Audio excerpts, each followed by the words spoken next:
അടുക്കളയിൽ പാചകവാതകം സർവം വ്യാപിച്ചതോടെ വിറകടുപ്പിന്റെ ഉപയോഗവും ആവശ്യക്കാരും കുറഞ്ഞു വന്നിരുന്നു. വിറക് വിൽപ്പന പോലും വൻതോതിൽ കുറഞ്ഞു. എന്നാൽ ഇപ്പോഴിതാ പാചകവാതക ലഭ്യത കുറഞ്ഞതോടെ ജെൻസി പിള്ളേരും വിറകടുപ്പിനെ ആശ്രയിക്കുകയാണ്.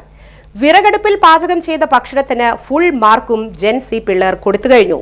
പണ്ട് വൻ ഡിമാൻഡ് ഉണ്ടായിരുന്ന മരക്കടയിലെ മരപ്പൊടിയുടെ ആവശ്യം ആധുനികത വർദ്ധിച്ചതിനോടൊപ്പം കുറഞ്ഞു വന്നിരുന്നു.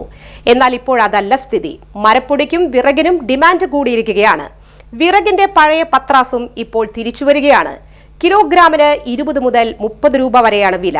ഗ്യാസിന്റെ കാലത്ത് എന്ത് വിറക് എന്ന പരിഹാസത്തിനുള്ള ഒരു തിരിച്ചടി തന്നെയാണ് ഇന്നത്തെ ഈ പ്രതിസന്ധി. മരപ്പൊടി ഉപയോഗിക്കുന്ന അടുപ്പുകൾക്കാണ് ഇപ്പോൾ കൂടുതൽ ഡിമാൻഡ്. 500 രൂപയ്ക്ക് ലഭിക്കുമായിരുന്ന അടുപ്പിന് ഇപ്പോൾ 1000-ലേറെയാണ് വില.